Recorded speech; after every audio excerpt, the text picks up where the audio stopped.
This this is not very loud.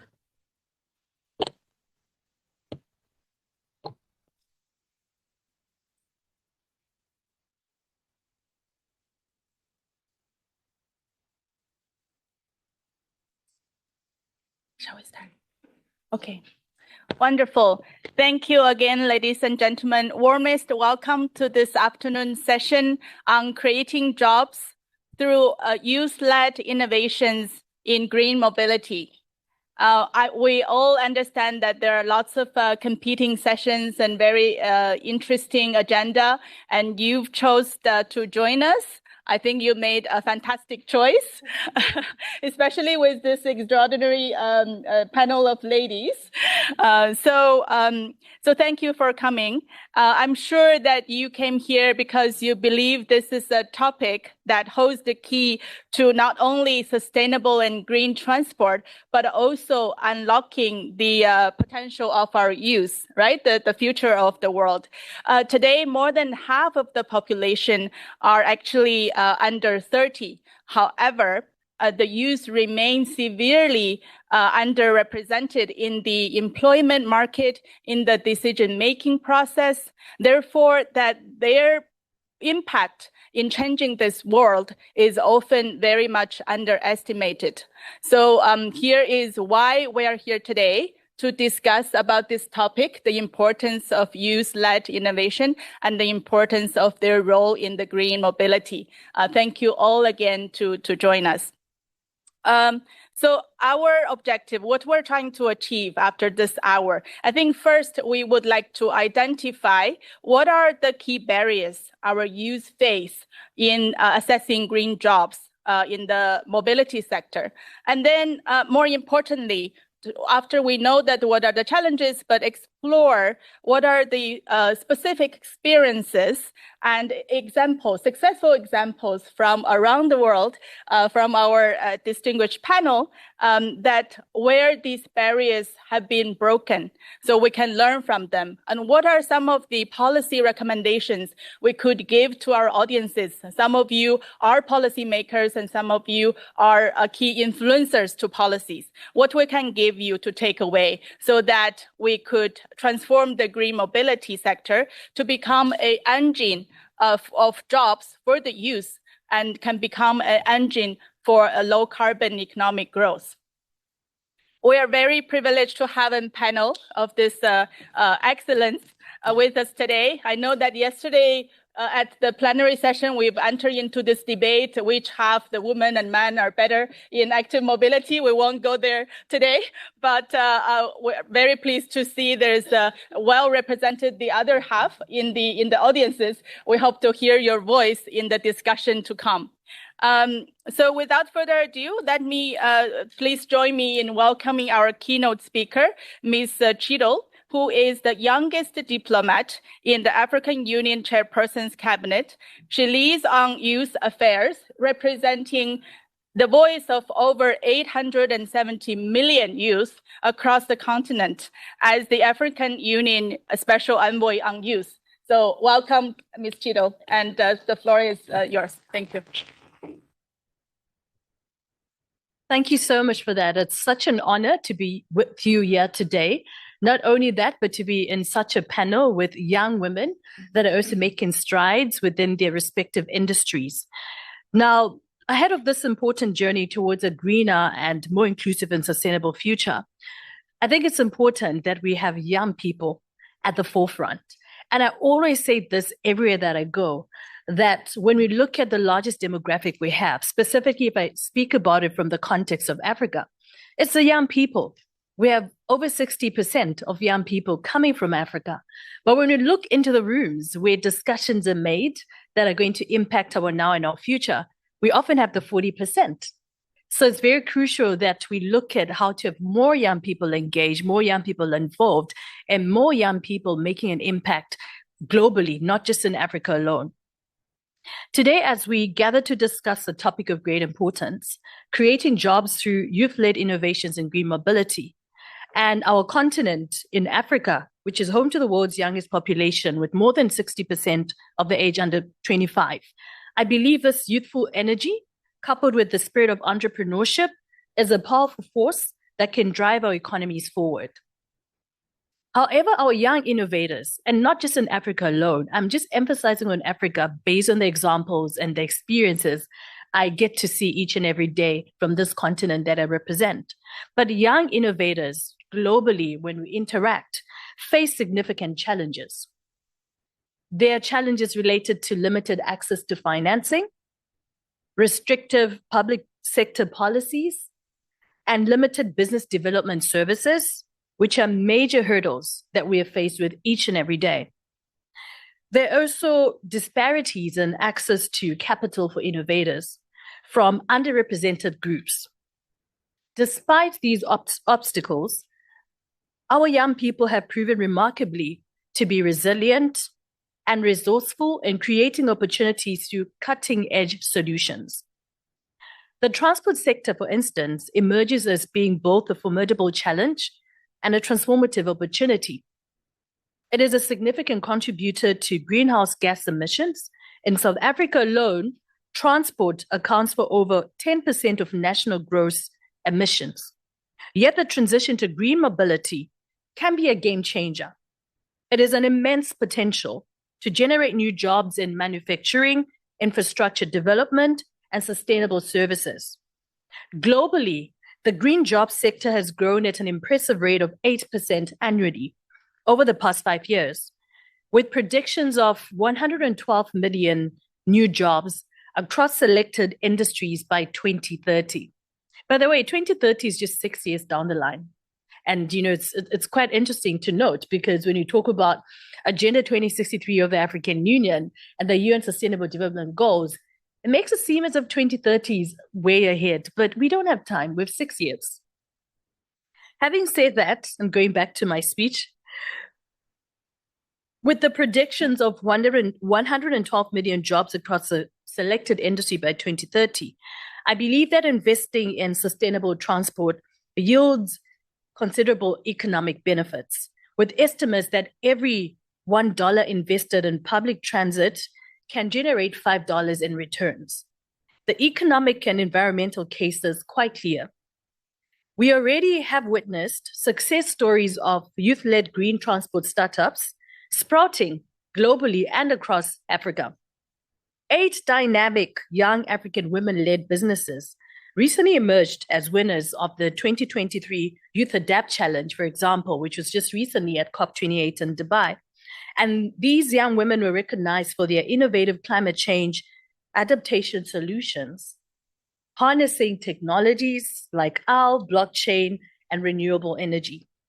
And their transformative ideas in green mobility are very inspiring. So I also urge you to look it up and do some research on the wonderful work that young women are doing in this sector. Now, as we look to Africa's development roadmap under Agenda 2063, investing in youth entrepreneurship is rightly identified as a key priority area.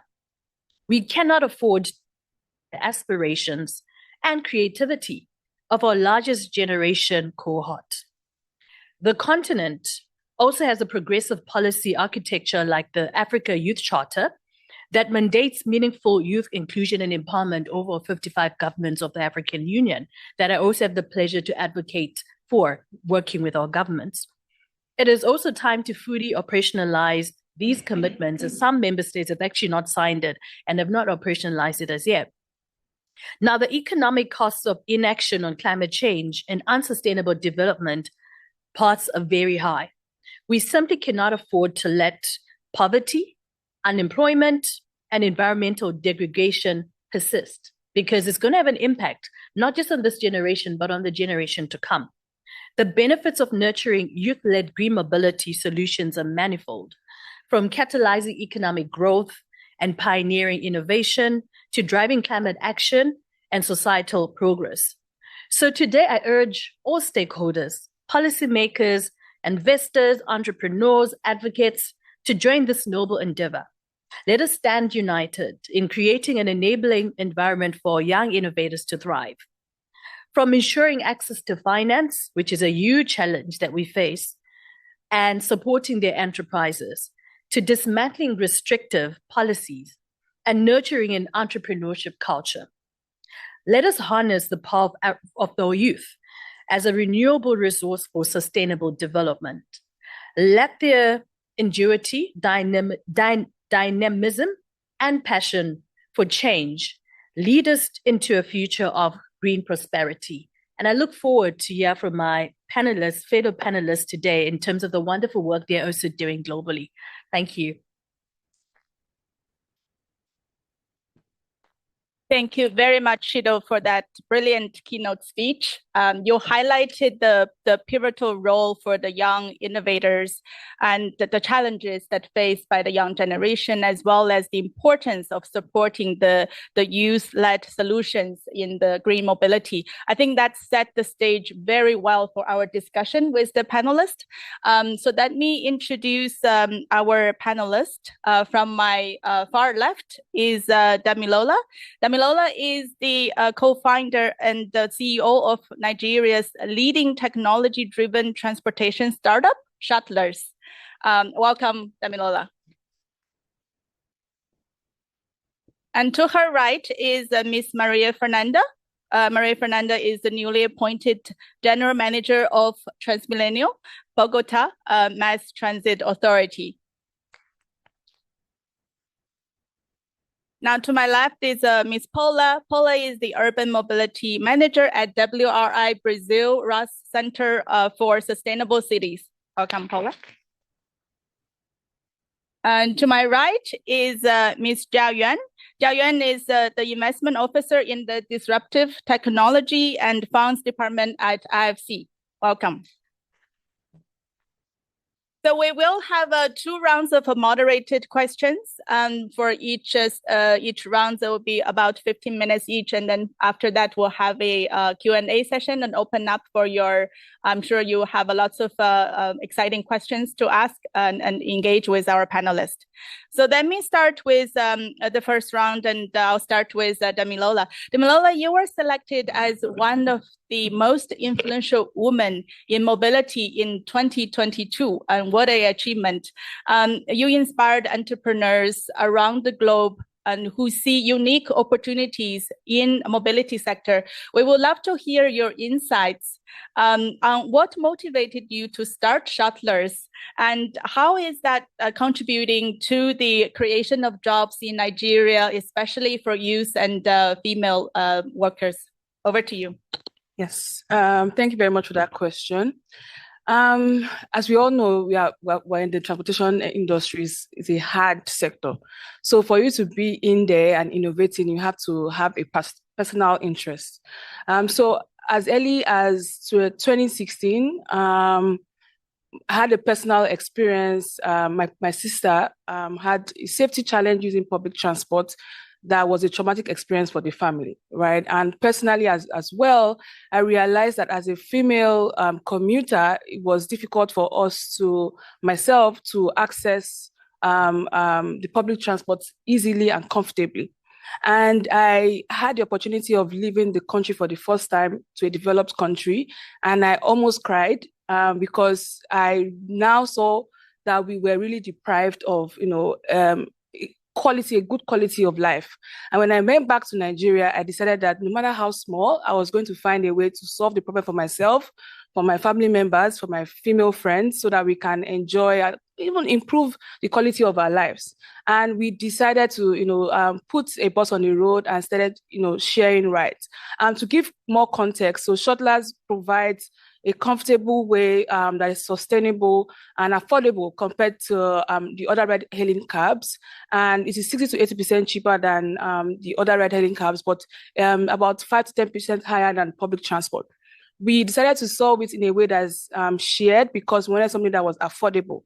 At the same time, something that was comfortable enough for people to enjoy, to want to move together in groups, and so that people would not need to buy their own cars, and they will find fun ways to join and commute together. So we cater to both B2B and B2C users.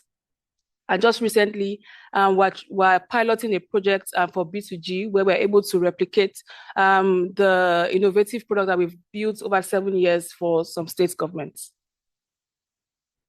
Thank you so much for that very inspiring story. And I think efficient, safe, green, and affordable transportation is the goal of all of us, and trying to create. Thank you for doing that. I'll turn to Maria Fernanda. Maria Fernanda, Transmillennial has inspired so many cities. It's such a role model to showcase how BRT can be an integrated and core element of the mobility system in a city. It has been 25 years, I think, from the initial, the first line opening back in 2000. So today it is almost impossible to imagine Bogota without Transmilenio. It's already a landmark for that. We want to explore a little bit more with you, and especially from the angle of the women and youth employment. If you could share with us, what are your policies to promote youth employment in the system, and what is the proportion of the youth staff in your company, and what opportunity do you see to enhance their participation in Transmilenio? Over to you. Good afternoon. Thank you very much for the question. Transmilenio, the challenge, or the big challenge here, is to keep innovating in time, because as you mentioned, Transmilenio was founded 25 years ago. Today, the challenge every day is to keep innovating every day. And in that way, we think that it's really important to have youth people into the company, because our users are mostly young people. So to understand what their needs are, and to offer a service that is in line with the priorities of our users, is really important to have young people in our team. So today, I think that the step is to have an appealing job to the young people, to have processes and projects that are interesting for young people, and that's our task every day. Transmilenio has today 1,500 electric buses. This new era of a new technology in the system has faced like a new era of jobs inside of the system. So today we have new tasks related to this new technology that are more interesting for young people. This project was structured since the beginning for a group of young people. So Felipe and me were part of that team. And that implies that I think that we understand better which are like the challenges today, and we need every day young thinkers that can analyze data, because we are facing today a big amount of data from the buses, understand the vehicles, understand the new processes of maintenance, how to integrate our transport sector with the energy sector. That is another big challenge that we have every day with this new technology. So today, the way of having more young people working with us is trying to every day create new projects in facing the users and their needs, and to have every day a better service for them. And in that way, we can have, we need to have, and we can have appealing jobs for younger people. Thank you so much for the insights. I think, as you said, who understand the young users better than the youth themselves, right? Created by the youth and used by the youth, and keep on innovating is a key takeaway that I hear from you. Thank you so much for that, Maria Fernanda. I'll turn to Paula. Paula, I know that the WRI Brazil has supported Brazilian cities in pushing the envelope for green mobility and urban livability dimensions, right? I especially appreciate your work on the Street for All and e-mobility for urban transport. We would like to hear more about your ideas on how these programs offer direct or indirect opportunities for the youth employment in Brazil, knowing that the youth unemployment rate in Brazil is rather high. So what are these opportunities in your opinion? And also, can you share some of the successful examples of youth-led initiatives in like cities? Thank you. Sure, thank you. I'd like to put some focus on one very good initiative that we had in Brazil. Maybe you most don't know the city of Fortaleza. That is a city in the northeast of Brazil.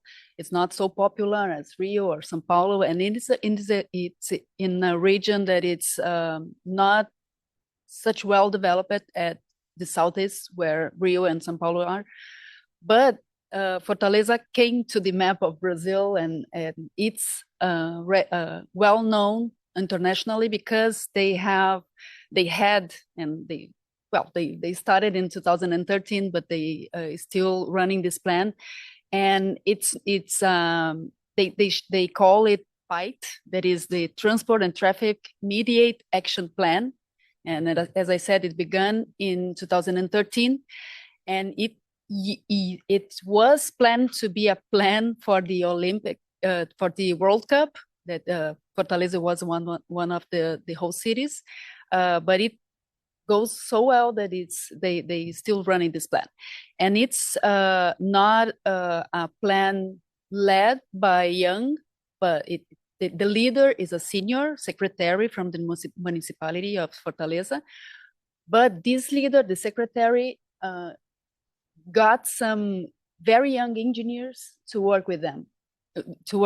So his entire team was made by young engineers that he picked from the local university.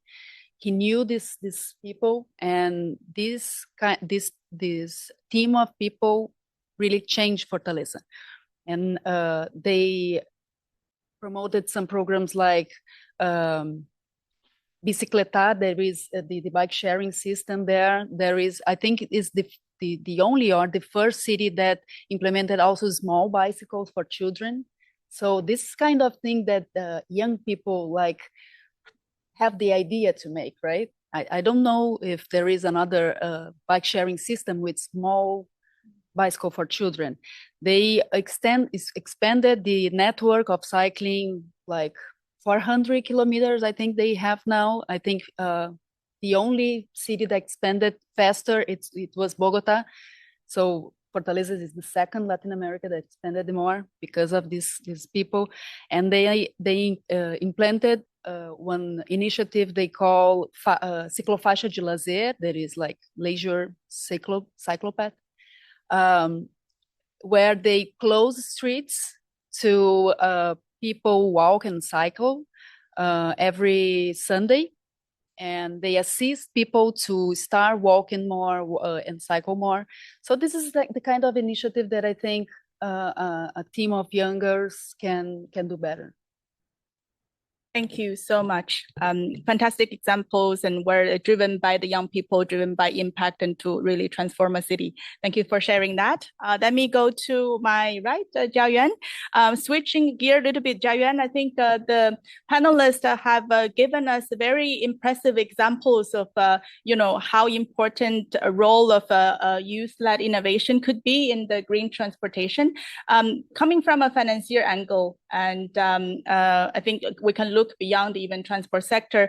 What can we do better? How can we better support and scale up these youth-led innovations and to maximize their positive impact on both job creation and also on economic prosperity? Sure. Thanks, Faye, for the question. Hi, everyone. So I want to give a bit of a context of what we do. So IFC is part of the World Bank Group, and we make private investments. We make direct investments into private sectors. The department that I work in, Disruptive Technologies and Funds, we make early stage direct investments into startup companies. We also make venture fund investments as a limited partner. So we live and breathe youth-led innovation every day. When I joined IFC 5 years ago, the entrepreneurs I work with, they were about my age. And after 7 years working at IFC, most of the people I encounter, they were young. They're a lot younger than me. So it's generations and generations of young entrepreneurs that we work with. So I think the challenges While this is very important, we do see the challenges, as Chito mentioned in her keynote, the lack of financing, restrictive government regulatory policies, and also the lack of experience or lack of a complete ecosystem. These are the real challenges that we see. So from IFC or investment organizations' perspective, the things that we can do is, I'm using IFC as the example, we can make direct investments into early stage companies. For example, Dami and Shuttler, the extraordinary entrepreneurs, we can make investments when they fit the right stage and check size criteria. We also do a lot of fund investments. For the countries that we cannot invest directly, we usually support local fund managers. These are the seed funds, these are the accelerators, to support them so that they can invest into the local market and help build the ecosystem. We also encourage a lot of the experience sharing. These are crucial elements in building a good entrepreneur startup local ecosystem. For example, if there's I'm using Indonesia as an example, there's the successful startup company called Gojek. They employ millions of young people running tuk-tuk motorbikes on the road. It's like a Uber business in Indonesia. And since the company has become so successful, there were thousands of entrepreneurs generated from that ecosystem. The people that have worked in Gojek, they have spun off. They achieved a bit of a financial freedom, or even without a financial freedom, but they figure out their mission in the life. So they just left the company and they built different kinds of startups. Some of them are related to payment. Some of them are related to different parts of transportation, like the last mile delivery, cold chain, and supply chain management. So after first talking to Gojek 7 years ago, we have talked to 10, 20s of new entrepreneurs that are Gojek alumni that have started to found their own business. So we encourage a lot of that just by trying to pushing the accelerators, seed funds that we invest into to help them do a lot of networking events, connect experienced and successful entrepreneurs to talk to the young generations, and also encourage a lot of the cross-country learning. Our investments in China, we bring some of the Southeast Asia startup companies and fund managers to go to China to do exchange sharing. So these are the things that IFC do on a regular basis. Thank you so much, Jiayuan. I have to say that it's a shame that I worked for the World Bank. I did not know that such a ecosystem is supported by IFC. So it's great to know that all of these investment funds and for first-time entrepreneurs and for the youth that are available there, including the investment fund, seed fund, etc. So I think this is very encouraging. So we've concluded the first rounds, and where we kind of discussed about opportunity and the importance of the pivotal role of the youth. And in the second round, I think we want to explore a little bit of the challenges and the potential solutions. And so just to close the loop, I will go back to Damilola again. Damilola, I think from your perspective as a young entrepreneur, I don't know whether you know IFC or not, but can you share some of the really staggering challenges you have faced when you were starting up the Shuttler, right? And maybe highlight some of the challenges you're still facing today. And because we have these policymakers around the table today. And so for them, what would be your ask or recommendations for them? How do they help for a startup like yours, and so that we can see maybe hundreds and thousands of Shuttlers, blossom in other countries, in other cities? Yes. Thank you for that question.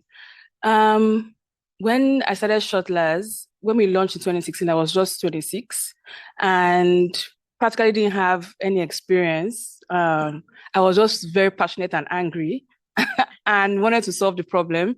And although I had a background in engineering, when I went to pitch to people, I didn't, because I was a little bit naive as well about the world. And I didn't understand why people looked at me funny when I went to pitch, to fund Shuttlers, right? And we did not get any seed funding or any external funding until 4 years after. But in that period of 4 years, I realized that we needed to build our traction, right? And so that we can then prove that we're the right people to solve the problem, because people also did not understand why a female, co-founder wants to solve such a difficult, challenge. And, we heard yesterday that as a woman, the way we use transport is different from the way, men use transport. And that was why, I wanted to solve the problem so that I can create something that is inclusive, even if it's not dedicated to women, but is from the eye of a woman, that can be inclusive for everyone. And so that gender bias, linked with funding was a major problem that we faced, but we solved it by focusing on our customers. We built strong partnerships. So our platform is asset light, even though we have over 300 vehicles on our platform. 70% of them are 30-seater, buses.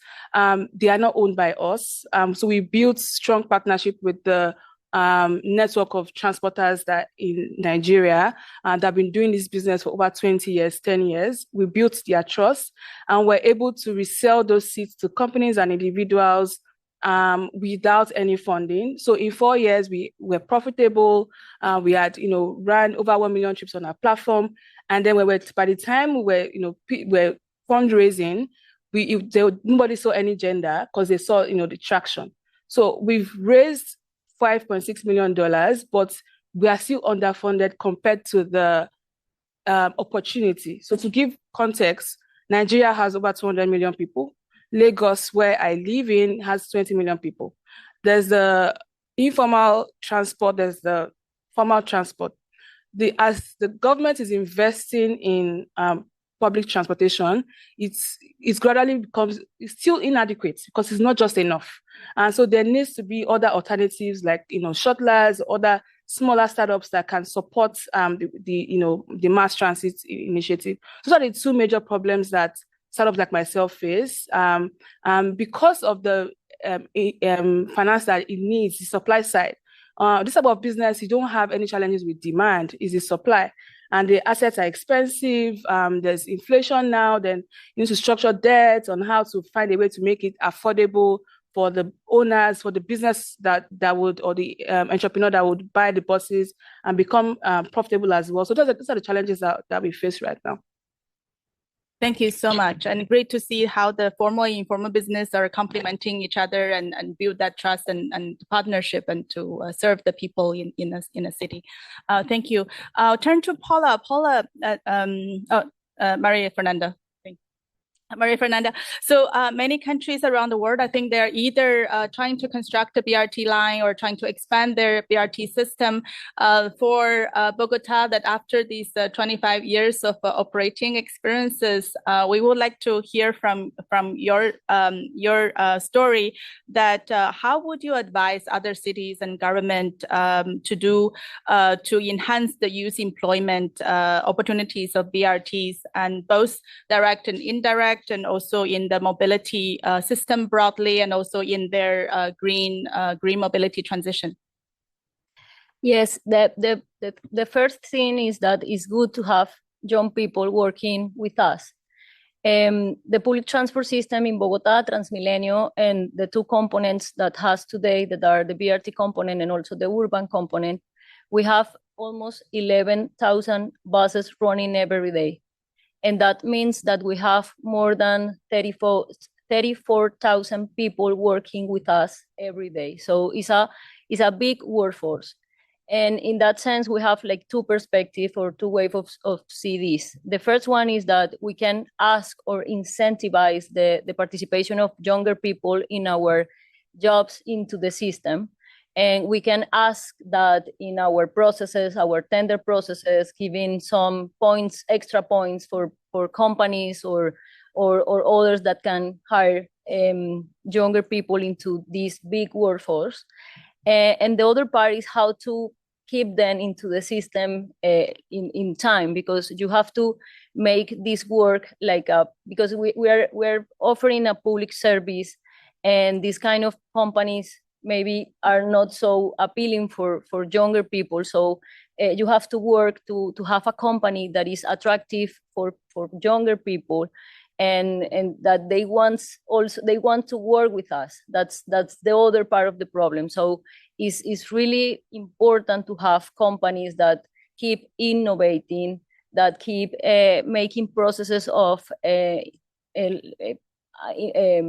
searching and innovating all the time. I&Ds is really important for having younger thinkers working with us, making some collaboration with universities, for example, to explain and that for them to understand which is the work, why it's important, why we are changing the day of every user in the city every day, because we have the power of make them happy or make them sad, depending on the service or the experience that they have in the system. So it's a really important job to have this public service in time and in good shape every day. So working with universities, I think that is another way of having these younger people involved in our public service every day.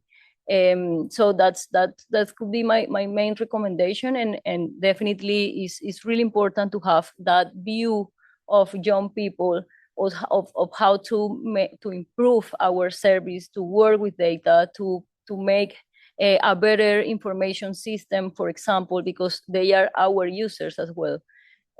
So that would be my recommendation.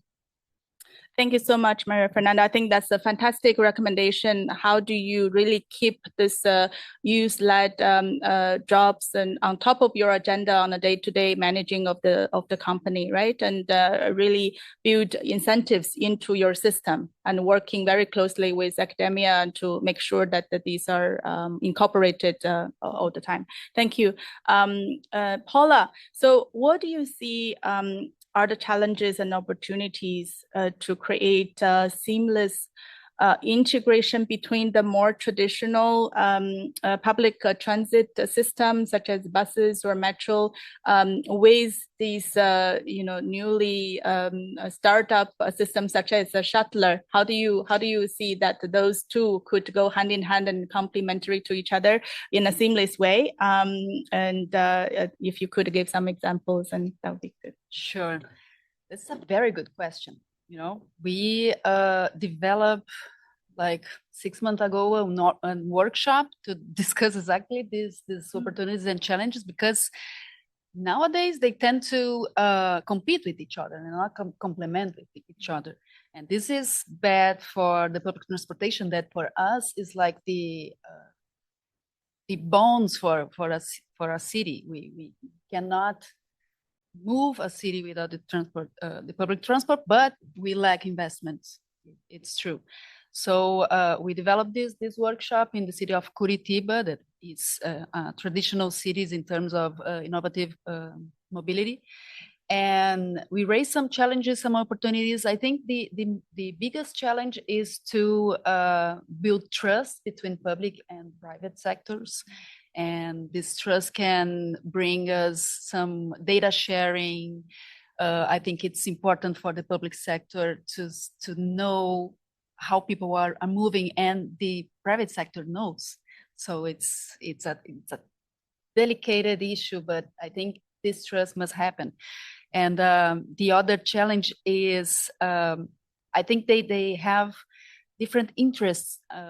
They both want to move people, but one is more interested in a social part of moving people, and the other wants profit. So how to balance it, and how to take shuttles to the periphery, because most of the companies wants to gather the demand that is in the city center.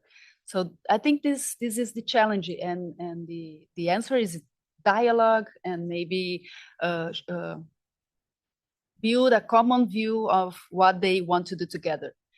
Some opportunities that I think it's interesting to highlight from this workshop is that we are seeing new kinds of payments that are integrated.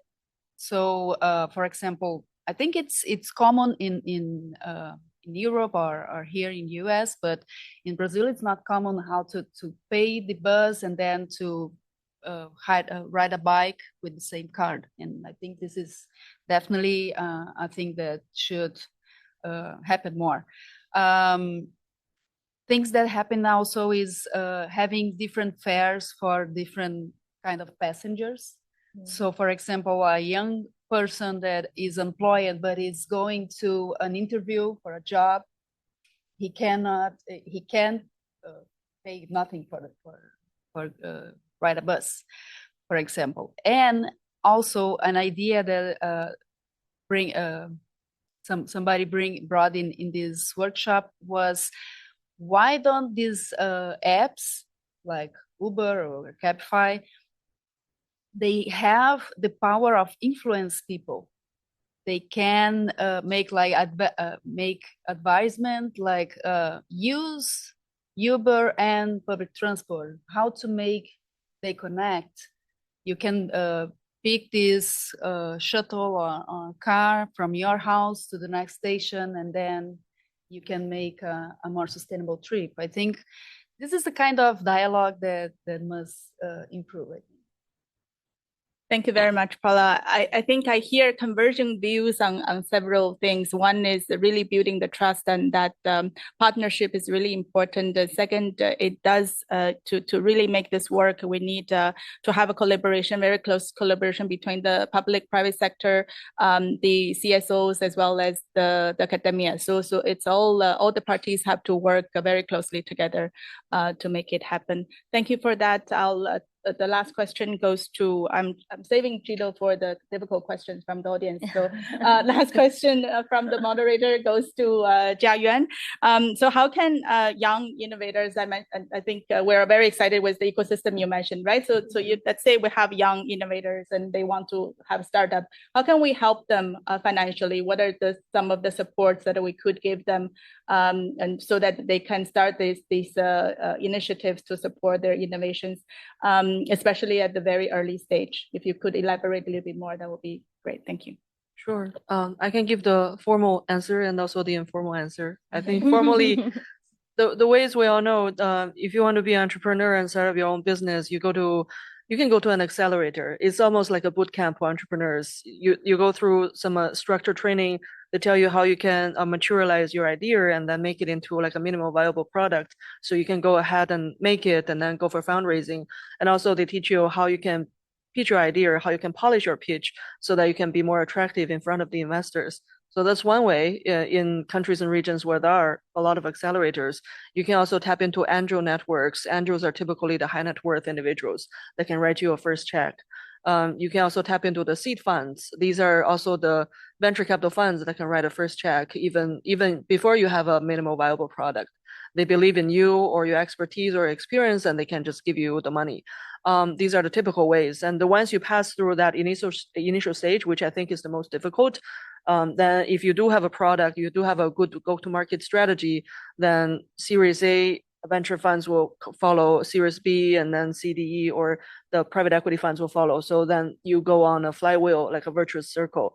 That will be the ideal situation. I think informally, while we see young entrepreneurs all the time, it's very difficult to get that first check. It's very difficult to get your business rolling at the beginning. And practically, well, it depends on your business model. If your business model can allow you to make some money very quickly, then maybe you can do bootstrapping. You make some money and then you reinvest. So you fund your own business to a minimal viable scale for the VCs to look into an investment. Otherwise, the best way or what most people do, I think, is tap into their friends and family network. You use your own money, you borrow money from your parents or rich uncle if you have one, then at least that can get you started. I think that's what most people do. And just like the entrepreneurs we talk to in Indonesia, even though they have got a lot of experience from Gojek, they go out and raise their first round. It's still not that easy, although they have that experience. So what they do is, again, this is the value of an ecosystem. So entrepreneurs, they help each other. They go back to the founder of Gojek. These are usually people who have achieved the financial freedom. So they have become the angel investors. They have become the investors into the local venture capital funds. So they say, okay, we're the alumni and you know how I've been doing. So if you have faith in me, just write me a check. And that's how the successful entrepreneurs give back to the society. Excellent. Thank you. I think that's a lot of lots of tips. I hear investor network, I hear training opportunities, I hear first check partnerships and rich uncle. So, so that's fantastic. Thank you so much, Jiayuan. So with that, I think we're doing very well on time. I think I'll start working only with female-only panelists from now on. Very, very efficient and on time. So we'll open up for questions. I think we'll start within the room, and then O'Neill would help me with some of the questions from online. We highly encourage the other half's voice. Now we've been only hearing female voices. I see Sam, and yeah, please. We'll collect a few, and then we go back to the panelists. Go ahead. Thank you, everyone. My name's Sam Johnson. I work at the World Bank as Sustainable Transport Specialist. I wanted to come to the point that was made by yourself, but also yesterday, that men and women have different mobility patterns, but then also so do young people and old people. But then the other dimension is that, oh, can you hear me? Yeah, sorry. But the other dimension is that that's not static, that actually changes over time with generations. And I wanted to get, for example, I looked at a stat that in the United States between 1996 and 2020, the number of people aged 16 who get their driver's license has dropped by 42%. So my question then is, well, maybe I'm generalizing, but I think the 20th century thinking was that we should design our cities because on the assumption that you want to make it and be able to have a car and drive around by car. My question to the panel is that assumption still the case, or are you noticing amongst Gen Zers and that younger generation very different wants and desires and mobility patterns? And what does that mean for us as a transport community in providing for them? Thank you. Thank you so much, Sam. I think, the gentleman to the left. Thank you. My name is Joseph. Is it on? Yeah, you just got to get in real close. Okay, thank you. My name is Joseph, and I work for Riders for Health in Liberia. We work with young people across the country, and we are moving the specimens from the health facility to the laboratory for testing. We fight diseases.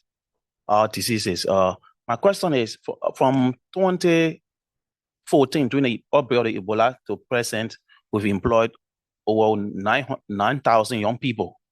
But then when COVID-19 came, the employment rate fell, or it has fallen because of funding. And we are a non-for-profit institution. And our case is like different from what is happening on this side of the world. So what do we do to sustain that level of gains that we are made and continue to contribute to human survival and disease control relative to youth employment in accessing additional support or funding? Thank you. Thank you so much. Please. Yes, thank you very much. I think this is very inspiring stories, and I have particularly two questions. One is addressed to Maria from Bogota.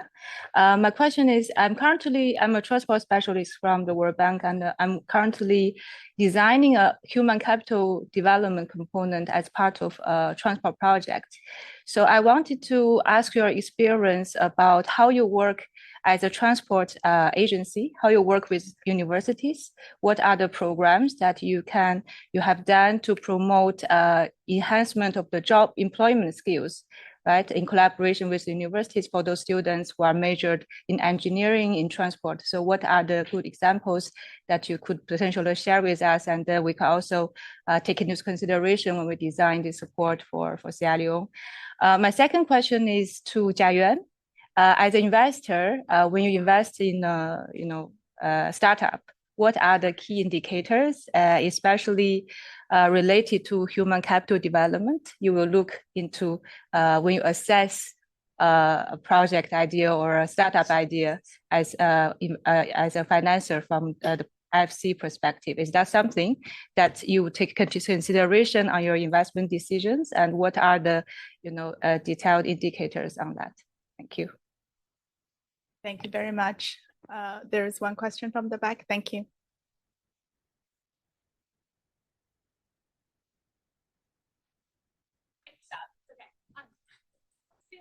Maria Fernanda, you mentioned jobs and getting young people into jobs. I'm from New York City Transit. My name is Brittany Montgomery.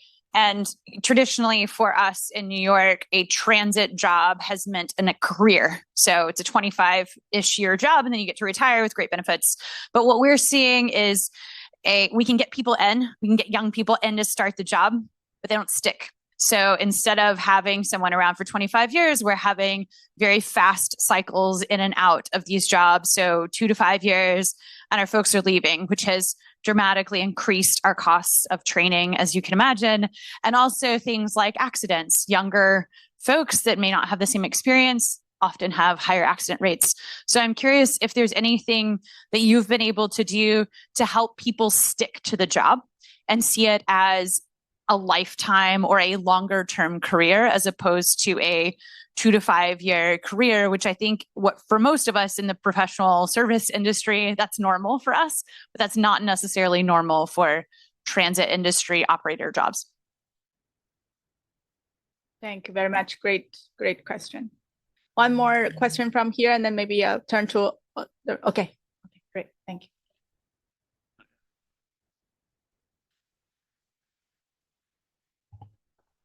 Can you hear me? So a very quick one. So because today I majorly hearing about the jobs and youth, and also about transportation innovations, startups, but I barely heard about something about the green mobility. Of course, I heard something about the Bogota, but I want to hear more. What do you think about opportunities for green mobility, for the job creations for the youth? Especially, for example, I'm working in the East and Southern Africa. We see the population growing, and we see, especially for the young people, and they need the jobs.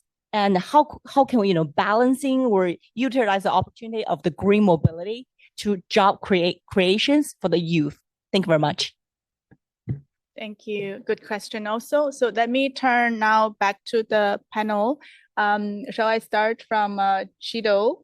Because you've been resting for a while. We're saving the resources. I'll start from Chido and then Jiayuan, and go this way. And so pick the questions you want to answer, and we have 1 or 2 minutes each before we close. Thank you. Thank you very much for that. I think I'll start off with the last question that came in terms of the opportunity for green mobility jobs across the continent. I think we need to establish the root cause first. And I think the root cause is lack of the skill set that's relevant for the green economy. And we need to address that as Africa.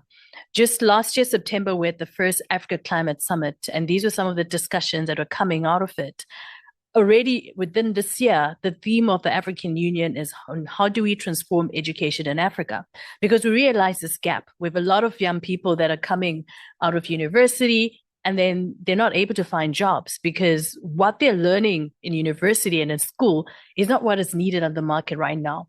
So we need to look at how we can be more creative and innovative within the school curriculums, but also look at informal learning. How do you create, if it's fellowships, accelerator programs that can attract young people to learn more about the green mobility and to also see the opportunities that come with it.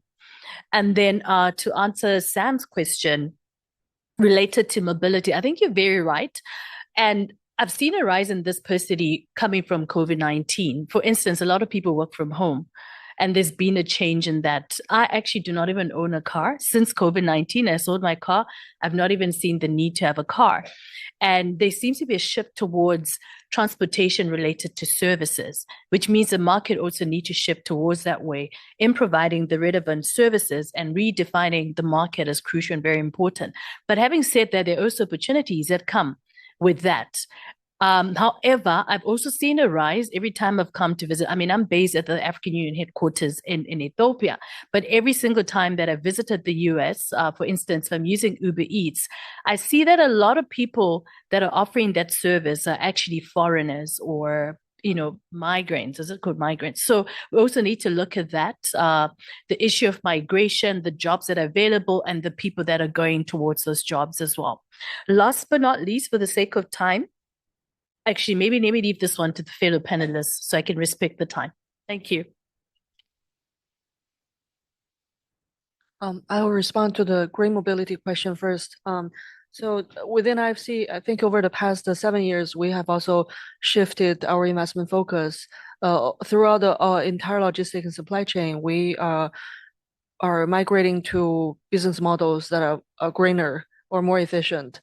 That's why we've made a couple of investments in the ride-sharing space, and we're encouraging the ride-sharing platforms, for example, Tembici in Brazil, to adopt more electric bikes instead of the pedal. Well, pedal bikes itself is already green enough, but we also encourage them to adapt more.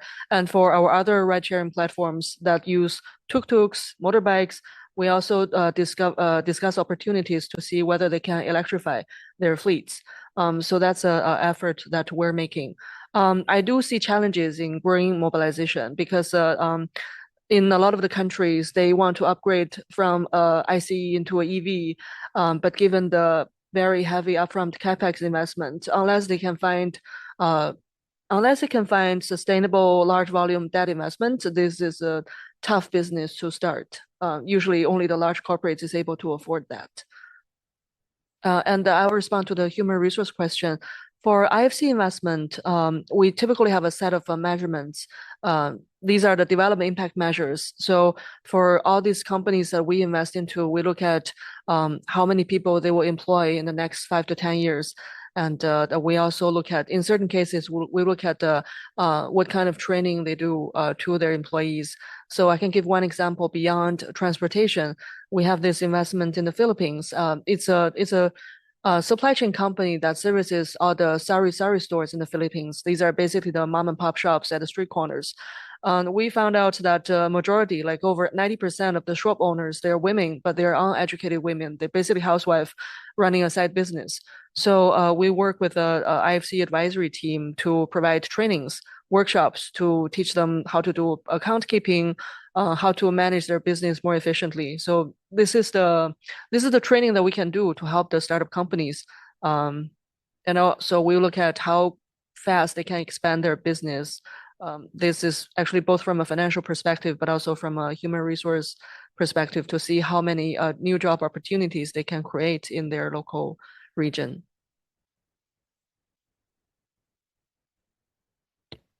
I was reflecting about your question regarding the how the Z generation is about to move from now. And I was thinking that the common sense is that young people they have a more environmental mind, and they are more they care more about the environment. But I have a 3-year-old child. I don't know if you are familiar with the cartoons they are watching, and I think the automobile industry are with both our eyes open because they really know that people are driving less. And I learned that our frontal cortex mold who we think we are for the rest of our lives from 3 to 7. So watch what your child are watching in TV, because cars and speeding and the power of it are the main theme of the cartoons right now. So I think, yes, we have a more ecological generation to come, but watch out because they are trying to revert it.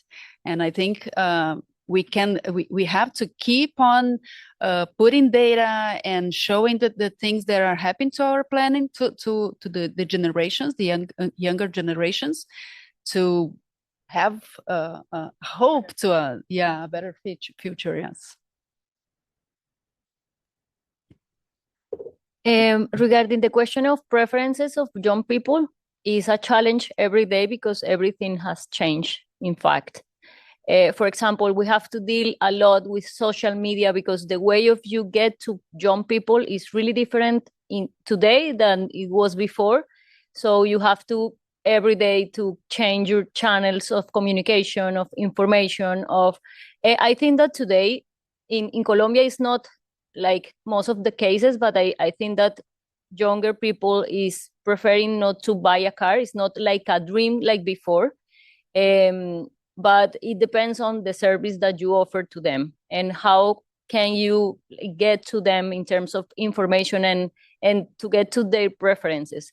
That's why it's really important to have young people inside of your team to understand which are like the preferences of them. So that's a social media, for example, for us is a challenge every minute, because you young people thinks that the reality is social media. So that's really challenging, in fact. How to work with universities, you have to make some MOUs with them to share knowledge, to share data, for them to work, for them to do like real projects about your problems. That's the way that we are working today, because I've been 2 months in my role, in my positions, but that's the focus, and we are getting closer to all universities to have permanent conversations, to share all the data that we have, for them to work and to understand what are our main problems. And the other part that is really important is to have practitioners in your company, because that's the main way for them to understand which is a public service, what is a public service, what means to be an official of a company like Transmilenio, for example. So it's really important to incorporate practitioners into your company in roles that are meaningful in addition, because it's not all the tasks that are really appealing for them. So that's the other way. And green mobility, I think that it is an enabler of having like more young people, and also, for example, more women, because for example, in the case of electric buses, they are easier to drive. For example, they are more comfortable. What we have seen is that driver is happier driving an electric vehicle and giving a service with this kind of technology than the ones before. So we see that today is like a new era of the transport sector, thanks to these kind of new technologies that are like giving new challenges to younger people to be involved with the transport sector. And the question of Brittany, it's really difficult to stick them, is because and I think that you can make a lot of things. For example, having a managing group that is young as well, that can think how to make your company as a good place to work for younger people. And it's a big challenge, because, for example, in Colombia, it's not like my dream job is to be a public official, right? But that's why we are trying to have like younger people in the managing team, and to incorporate people from and other sectors, maybe, and to show them that transportation is a really challenging problem every day, and we can change lives every day, and this is a good job to be with. And we are working hard as well to make Transmilenio as a company a good place to work, like private companies. So the same kind of incentive, how they can be happier working with us every day. I think that that's the way. Yes. So on the first question, so at Shuttlers, we move between 6,000 to 7,000 people daily, and the majority of them are young Gen Zs.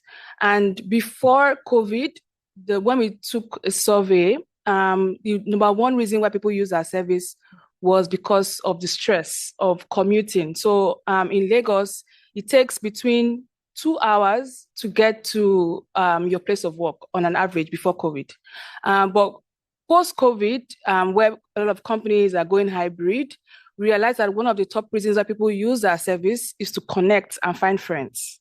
So now even our products have changed. We have a product called Shuttlers Circle, where people find friends on Shuttlers, right? So people come and subscribe for our service because they're trying to meet people and connect with people. So we have built communities for each route and different hubs where people have on WhatsApp groups and connect. We're going to launch a product very soon on the app that will help people find friends and connect on the shuttles.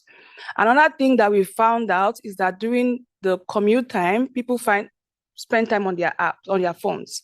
And so we created an in-app entertainment product for games where people can play games with themselves. And we've just monetized that. The first month we launched that, over 1,000 people on the app were playing games and they were competing with themselves.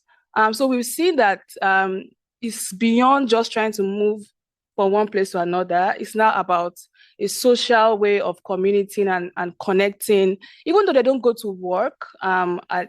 During IB, those days they're not going to work, they're going for parties and they're going for events. And so we created a product called Events Go, where, wherever they go, we're with them and we're moving them together in groups.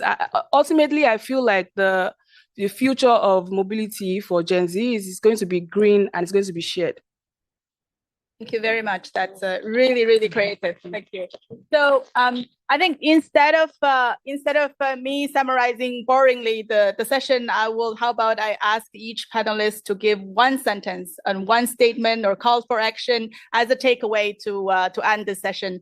I'll start with see who's the lucky one. Maybe this from this end again. Jiayuan, just one quick statement. Thank you.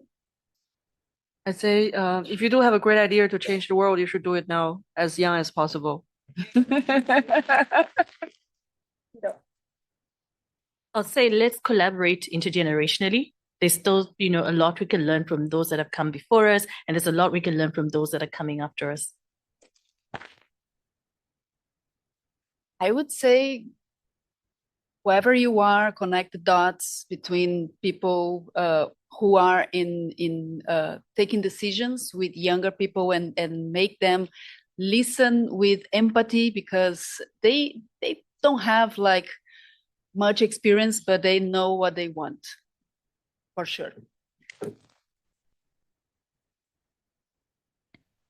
I think we should work on having like transport companies, great places to work for young people.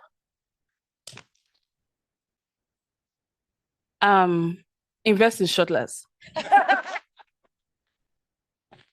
Thank you so much, brilliant panelists, and thank you all for joining us today, and those are in person and also online. Really appreciate it and hope you had great fun listening to this session. Thank you.